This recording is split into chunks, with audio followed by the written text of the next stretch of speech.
Welcome back. Damon Lembi is on the show. How are you, Damon? I'm great, Michael. It's an honor to be here. Thanks for having me. Great to be with you again. I was on your show not too long ago. I always love our conversations.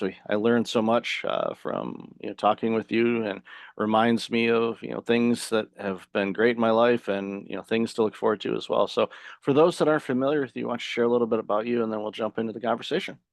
Great. My name's Damon Lembi. I was born and raised in the Bay Area. And let's say around my sophomore year in high school, I was a huge sports guy, Michael. And I decided if I was going to play college or professional sports, baseball was my ticket. So I went all in on baseball. Turned out pretty well for me. I was a high school All-American. Going to date myself here, but I was drafted by the Atlanta Braves in the 1990 draft, and I had my first big decision: do I want to go the professional baseball route or college? And my parents were super cool. They gave me that choice. They said, "We'll support you either direction." I went the college route, and that was because I really bought into the dream that my coach had, a moonshot goal at Pepperdine University, a small school of 2,500 people, that they were going to win the College World Series. So that's what I did. I went to Pepperdine, um, ended up getting hurt. We could stop at any time if you want to ask questions around it. And they won the College World Series, which was unbelievable. Ended up playing at Arizona State. Got to play in the College World Series. Hit a home run. Glory days for me, Michael. And as my wife says, was ready to be drafted for a third time. Um, I wasn't drafted, and so here I am, 22 years old, and I basically had a huge identity loss. Who am I? I thought I've always been a baseball player, and I wasn't sure if any of my skills were transferable into the next phase of life. And I started off as a receptionist in one of my family's companies that was just kicking off, which is now 30 years old, Learnit. And for the last 25 years, I've been leading Learnit, a live learning platform that has upskilled over 2 million people. And in a nutshell, that's kind of my story.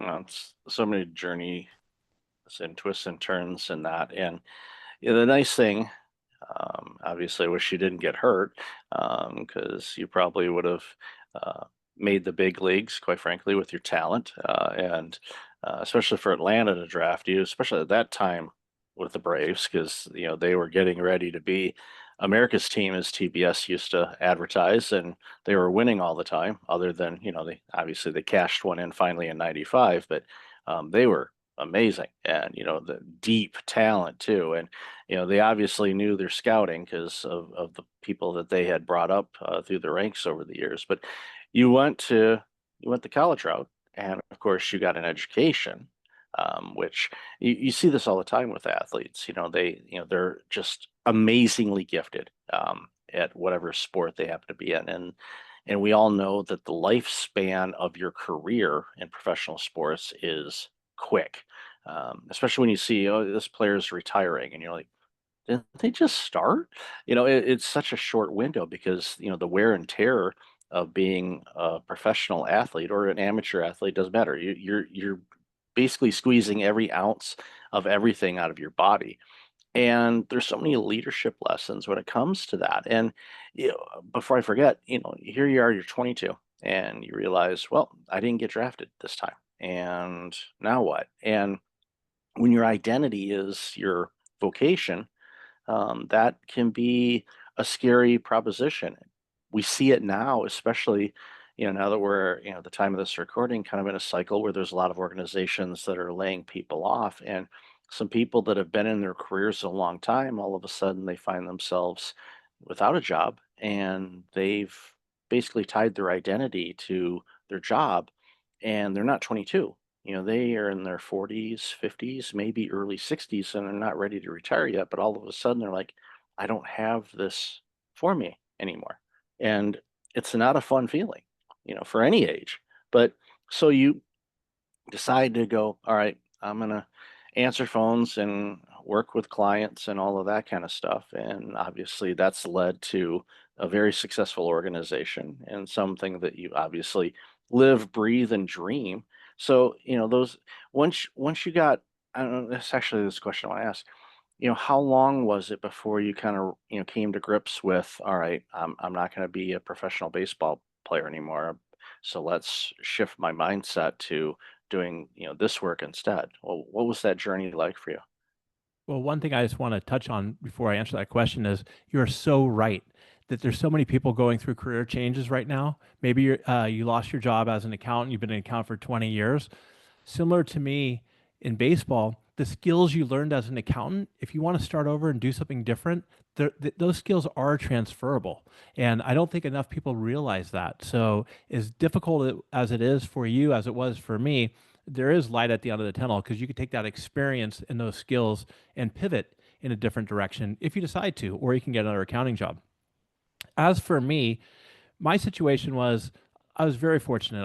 I came from a family who had a huge real estate company, hotels, and all of this. But quite honestly, I didn't know if my education and my skills would be transferable, like we just talked about. And so I took a job as a receptionist at Learnit, this brand new company my dad was just starting, and he was trying to digitize our real estate portfolio. And I took that job because I wanted to be able to learn from ground up, and I also didn't want people to think, "Oh, your daddy put you at the a senior level leader." And this was the 1995. This was 30 years ago. So computers were brand new. And I went all in and I kind of left the baseball thing behind right away. I'm just one of those people who just jump in and say, "Hey, I have to do this."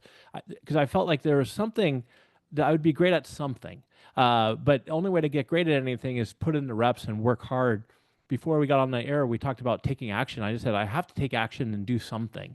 And don't get me wrong, it was difficult to go to the Giants games and see my best friend Jacob Cruz hitting a home run against the Dodgers in 1996 or whatever. But hey, this is baseball ended. I got an athletic education, is what I like to call it. And those skills have helped me ever since. And I just kind of worked my way up. I taught classes, I got mentors, I learned how to do sales.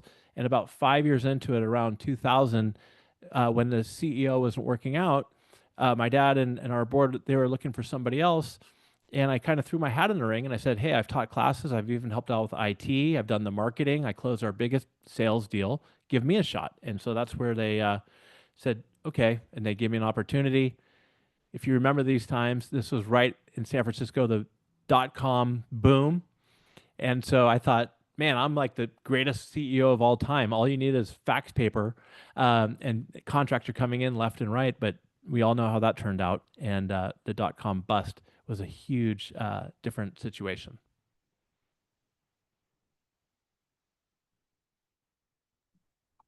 Yeah, I remember that time I was working for a company called comScore, and they had locations all over the world, and we were a .com internet market startup.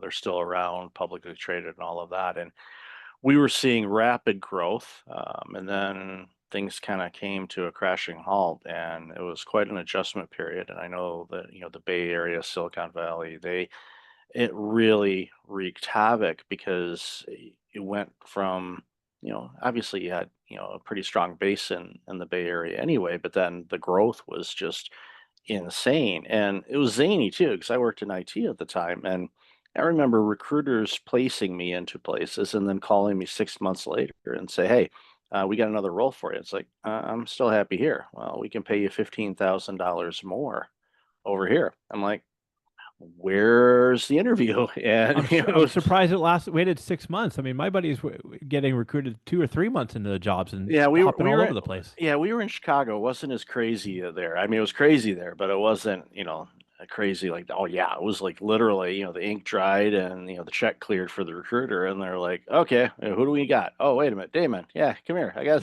It's like, dude, I don't even know what the code to the second floor bathroom is yet, and you're placing me somewhere else. It's like, well, here's this, and it's like, they got a signing bonus of this and this and this. It was zany. I mean, zany's the only word that can really. It was just mind-boggling on it, and then of course, unfortunately, reality hit, and talking about like kind of what we were talking about. It might have been in the pre-show about how a lot of organizations are freezing and they're just they're not spending money and they're retracting. And I know I don't know if I said this on your show, but I said quite a bit, going back to my accounting days.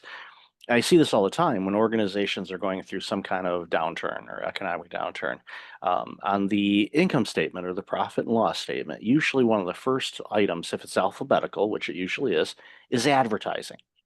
And they go, "We got to cut ads." I'm like, "What?" And I'm the accountant. I'm counting beans. We're like, watch what you spend. uh, if people don't know who you are, how are you going to sell anything? So advertising is not an area you want to cut. If anything, you want to boost that up and get out there because unfortunately, there's a lot of other organizations that are cutting and they're cutting their ad spend. So if you're spending more, guess what? The likelihood of you being noticed is going to increase because people still need services. They still need your products. If you're out there and they see your ad, guess what? There's a better chance they're going to buy from you. And so every time I see organizations, freeze or pause, it's like you're just basically waiting there for, the mortician to show up for your business and say goodbye. It's you got to keep moving, and you got to be agile, and you got to do, and that's things that you talk about and deal with, with Learnit and the people that you've helped and it's amazing work that you've done all these years. And, I just think back to, here you are a college kid, you get hurt, can't play. And, now you look at your career now and what you've done. And I think, not to put words in your mouth, I think you probably have a more wholesome experience of what this thing called life is than necessarily you would have had if you had a professional baseball career. Not knocking that, and you mentioned your buddy hitting a home run against the Dodgers.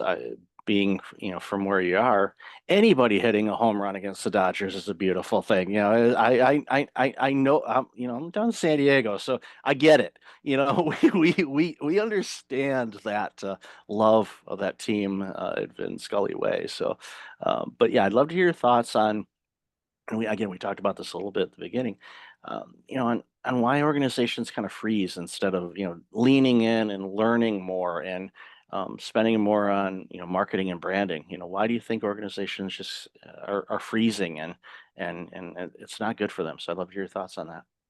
Yeah, I mean, one thing I want to say is that one thing that baseball taught me and is just in life in general, things aren't linear. I thought I'd be a major league baseball player, have four kids, and my dad would be around to see all my kids grow. He passed away at 62 of cancer. My baseball career came to an end, but I'm a big believer. Sometimes things happen for a reason, and I'm incredibly grateful for this opportunity that baseball gave me and the pivot it allowed me to make to get into an organization that does learning. I mean, I sure I got an education, but I wasn't all about learning back then. I was about baseball, but I picked it up, and I think learning has been a huge benefit for me for my leadership skills and be able to continue to grow and evolve. And Learnit has survived three economic downturns: the dot com we talked about, 2009, and even the black swan with COVID. And I take a counterintuitive approach to it, like we just talked about. I call it possibility spotting. I talk about it in my book that in this downturn, when everybody's freezing or cutting, my dad would always teach me and tell me, "Hey, you can't cut your way to success. You can't reduce your head count of great salespeople in advertising, like you said. You can't cut back on your product. Now, sure, you do need to eliminate the fat. That's important. You need to make sure that you're lean and you got the best team forward. But instead of freezing and sitting back, lean in, find great talent who maybe is out there looking for jobs. Maybe double down on your spending for marketing and advertising. Maybe spend more on developing your product because people are going to need all of these things. And if you can overcome whatever downturn there is, a lot of these businesses, like you said, they're going to be waiting for the morgue. Well, they're done. And when the dust settles, you're still there and you have a step ahead. And that's what happened to Learnit in 2001. We came out on top. 2009, not only that, but we ended up acquiring, we came up with the financing and acquired two of our small but top competitors. So we added content and we added client base and some employees who are still with us. So instead of freezing and seeing what's going to happen to you, be curious and figure out, hey, how do I make some calculated risks that can put us ahead in the game? That's exactly what we did. And we did that even with COVID. I remember walking down the hill listening to a Pat Linciani podcast, and he's talking about get off your couch and do something. And I immediately went and hired 5 sales reps. And I looked for companies that were struggling, sports tickets at the time, because we thought that wasn't going to come back, and event planning. And so I just started sending out a bunch of LinkedIn requests. We ended up hiring 4 or 5 new sales reps, 3 who are still at Learnit. And at the time, Michael, people thought I was nuts. They said, "How are you going to afford this?" And but I knew that this was a time to pick up great talent, and it's worked out. But you got to look at it in a way that you can't jeopardize your whole business by taking crazy risks either. But I think you should, if times are tough, figure out how to work within your constraints and make the best out of it. Yeah, and just looking for the opportunities, like you said, it's like, okay, the talent is, out there. Organizations are cutting, and using a baseball analogy, the trade deadline. We look at teams and I they're love it. like, we're going, okay, you That's a know, great analogy. I didn't even think about that. well, there's already talk about this, even though they're disputing it, but the Pirates have a pretty good pitcher, and there's already talk. Well, the Pirates aren't going to do anything. They haven't done a whole lot as an organization in quite some time, so they may look at this as an opportunity. It's like, okay, we've got this diamond pitcher, one of the top, you know 10 anyway, pitchers in the league. What could we get for this individual? We could load up our system and build on prospects. And a lot of people go, well, you don't want to do that. But you look at the teams, and we mentioned Atlanta earlier, they, a big chunk of those players that were successful in the 90s were homegrown. Other than Mhm. John Smoltz and from Detroit, and we're still kind of ticked off about that trade, but we won't go there. It was the right trade at the time because we traded a prospect named John Smoltz for a closer named Doyle Alexander, and that was in '87. And we were on our way to go back to the World Series, but Frank Viola and the Minnesota Twins had other ideas. But it's again one of those things, opportunity. The Braves went, okay, we're going to get rid of this all-star pitcher that's doing really well, but we're going to get this prospect named Smoltz. I think it worked out okay for them. And again, that's organizations, like you said, you hired those salespeople, and you still have a bunch of them with you 5 years later. And Yep. again, it's looking for opportunities, and in the noise, and there's a ton of noise out there. You know it, I know it. You can get lost in all of the noise. But when you're running an organization or leading a team or running a department, sometimes you have to figure out, okay, how do I the noise is there. I'm not going to pretend it's not, but how can I, look around and kind of figure out where are some opportunities? What kind of calculated risks can we do to give us an opportunity to take advantage of this downtime per se and come out of it stronger? And like I said, Ab- you Absolutely. survived. Your organization has survived 3 business crushing events. So many businesses went away during, the dot-com, obviously 2009 financial crisis that crushed a ton of businesses. And of course, the pandemic did a number on people. And who knows what, the next few years are going to look like for industry and businesses with AI and everything else that's going on. But again, how do you withstand those things? It's like, well, you follow a formula and a system of, taking stock of where things are. Okay, where are the opportunities for us to grow? Look for growth, and you've done it and continue to do it. Yeah, I think that along with that being said, you also have to learn from your mistakes. I mean, in 2000 we overexpanded, and quite frankly, if I didn't have my family support, probably wouldn't have been there. My dad liked to say it was the most expensive MBA he's ever seen. Um, but I learned from those mistakes, persevered through it with Learnit and my team, and we're proactive when that same thing came up in 2009. We got ahead of it. We made the cuts that we had to. We made some of the changes that we had to. I didn't have that same financial support back in 2009. So you learn from those mistakes and you make those calculated risks, and you get a team, which I think is incredibly important. Both your team, your employees, but also your mentors, your coaches, and whoever else is part of your orbit. And you surround yourself with people who have different strengths and experiences, and you tap into those. You have to be humble enough to say, look, I can't do this all on my own, right? I can't be the smartest guy in the room and have all the answers when it comes to financing or when it comes to marketing or even sales or product. And you tap into those and you leverage those people, and they come at it with you so you don't go at it alone. And I think that's what's really helped Learn It be successful is that we've realized that we have to pivot and we have to evolve. And now with I mean, talk about, you know, investing in people, we should also all be investing in AI. Both how do we get better at using AI? How do we leverage it to take our organizations to the next level? And I also think that AI is democratizing it for smaller businesses like Learnit, where we can't afford in house legal counsel or a huge marketing team. But if we can use AI to help compete against those types of organizations, that's a game changer for us. And I think that's a game changer for all organizations across the board. Yeah, it's leveraging, the strengths that your organization has, but also may not have, and just scaling. Quite frankly, you can use. There's a lot of AI bots and stuff that can do a lot of things. Whether it's first level customer support to weed out things. Okay, what are you looking for? Okay, here's this. All right, here's the 15 resources that we provide on that. Here's our pricing sheet. Here's all this stuff. Where before you people are answering the phone or they get an email, they respond it's a quicker turnaround time. And when people get responses fast, it's basically like a fish on the line. It's like, okay, the fish is on the line. Can we reel them in? And if you're fast and you give them what they want, then in all likelihood, you're going to have fish dinner. If not, well, then, that's when you call DoorDash or Uber Eats and, you figure it out.